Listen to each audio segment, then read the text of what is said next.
Moro! Me ollaan Hapitube tänään uutta reseptivideoa. Tämä on todella helppo resepti, nimittäin ne on mukikakkua! Puolisia jauhoja.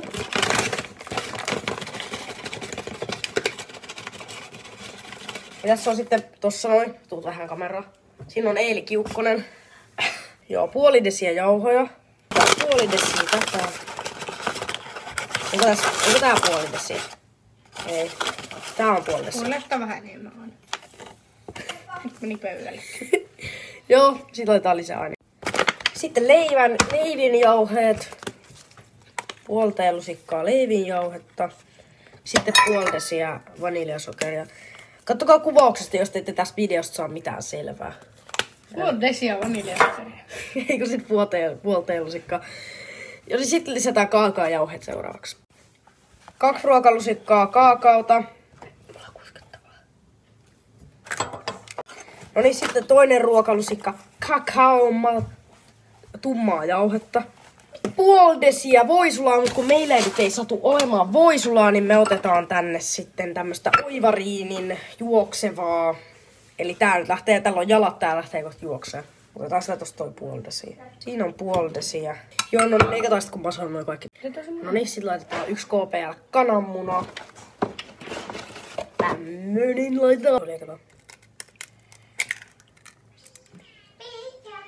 Noniin, oos! Sitten, nyt otetaan täältä haarukka. Ja sitten, mä näytän teille millaista tää nyt. Tää on nyt tän näköistä. Eli ihan kauheeta. Mutta nyt tehdään sellainen ratkaisu, että miksi? Noniin. Se on nyt sekoitettu. Hyvän näköistä. Sitten se laitetaan vähän, ehkä minuutiksi tai yli niin mikroon. Laitetaan tää mikroon.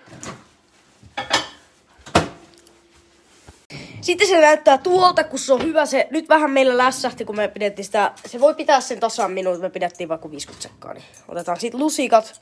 Sitten mennään tekemään maisteluvideo. No niin, nyt testataan sitten tätä herkullisen näköistä, todella hyvin lässähtänyttä mukikakkua. On hyvä, on ilmava, on todella ilmava. Se on varmaan aika kuumaa.